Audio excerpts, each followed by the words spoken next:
I just want to say congratulations on season 5. I binge watched the first 8 episodes before this interview, and I think it might be the best season yet. I was floored by the season, absolutely floored.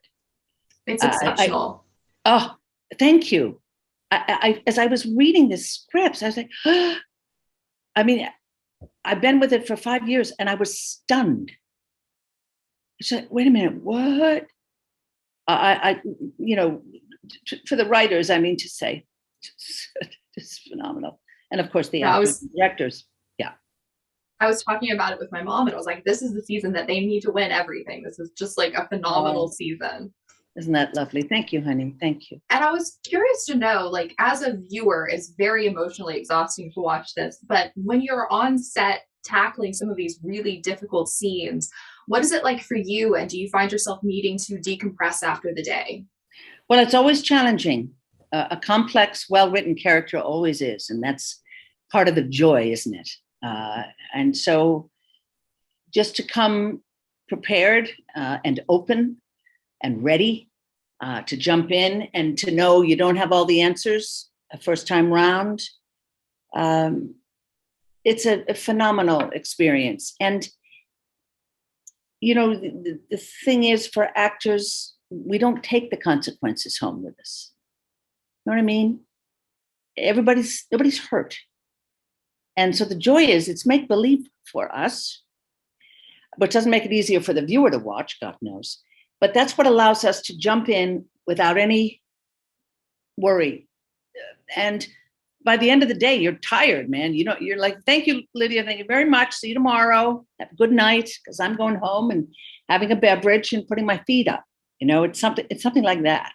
Talking about consequences, episode 2 definitely has a pretty big twist at the end of it in terms of Janine and Esther.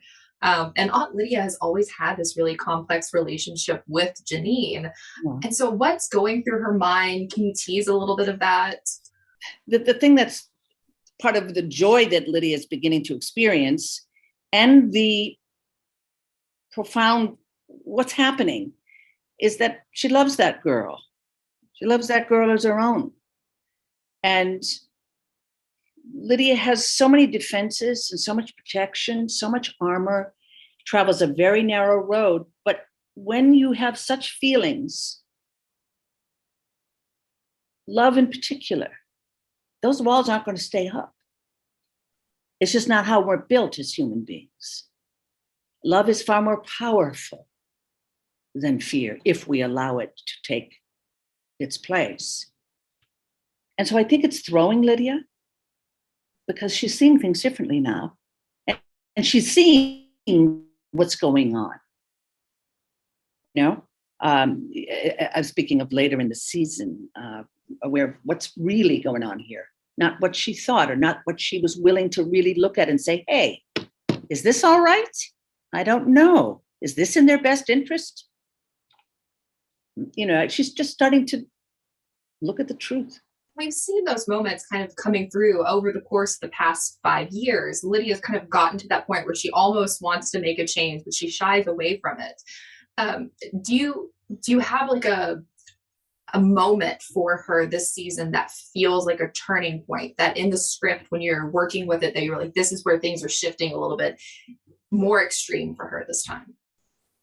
The changes, are they more extreme? Is that you're saying? Well, I think there's an abruptness to them, but because as the walls, I'm trying to think of a better metaphor, if you will, as the protection and the defenses are beginning to not hold up, she has 2 choices. She can put the armor back up and say, I don't know what that's nonsense. I'm being way too soft on her. And I'm going, this is, or you can just leave the armor down.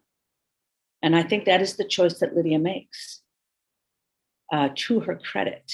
Looking ahead, this is a spoiler question. Feel free to answer. I'm going to hold it until we get to that episode. But looking ahead to what happens with Putnam and seeing Lydia really take that stand, and then seeing that there are actually consequences to the actions of the men in Gilead.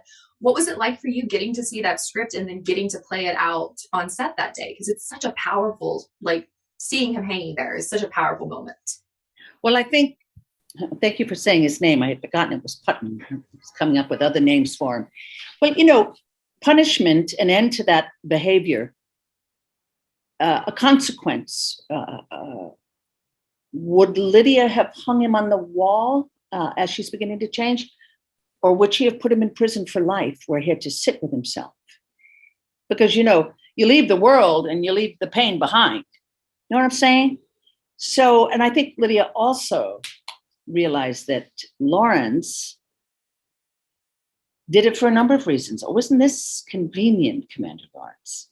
You look like, Mr. Righteous, setting the values back into place, protecting them, and getting rid of the man who was opposed a little bit to what your plans were, who could have been a problem in future. Now he's gone. Wow.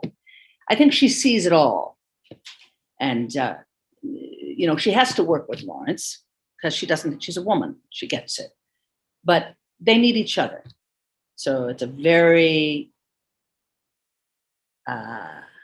interesting relationship that way.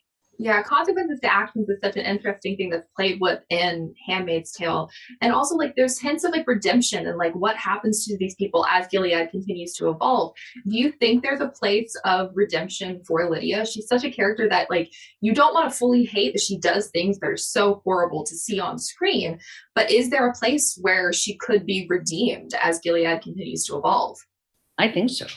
I mean, I think the journey will continue in The Handmaid's Tale, and it will certainly continue into the Testaments. And there's the answer to that question. But yes, I think she's capable of it. Thank you so much. Thank you, honey. Thank you, Maggie. A pleasure speaking with you.